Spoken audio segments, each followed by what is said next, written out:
described earlier, and of course the sinotubular junction and the interaction with the coronary arteries there.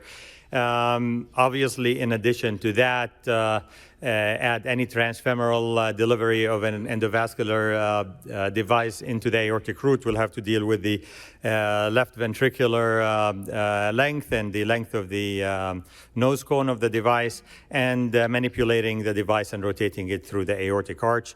Add to that the severe aortic insufficiency that would occur as while we try to rotate the device to match the coronary artery locations.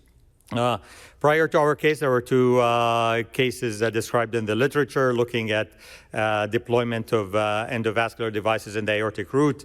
The first case from Dr. Gaia and colleagues from Brazil looked at a customized endograft with downwards pointing branches for the coronary arteries, and they combined with an aortic valve in the proximal segment.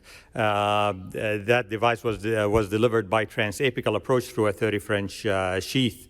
The second case description was from our moderator, Thilo, where the coronary artery perfusion was maintained through large fenestrations in a physician-modified endograft. The device was delivered from a transfemoral approach, but to avoid the aortic regurgitation issue, the valve itself was deployed from a transapical approach through a through-and-through femoral apical axis. Now, our approach looked at delivering the device without transapical delivery, just doing it from a transcarotid delivery, and we dealt with the aortic insufficiency during the procedure with a planned partial cardiopulmonary bypass. Briefly, our patient was a 71-year-old gentleman who presented in cardiogenic shock and acute decompensated heart failure with multiple comorbidities and had a prior surgical history of an aortic valve replacement. His echocardiogram showed a fistula between the left atrium and the aortic root, and he was deemed inoperable by the heart team at our institution and was therefore offered an endovascular repair of the aortic root. Our approach included a transcarotid delivery of a physician-modified endograft accommodating both coronaries during partial cardiopulmonary bypass, followed by cannulation of those coronary fenestrations, followed by deployment of a balloon expandable aortic valve, and finally deployment of the coronary stent grafts.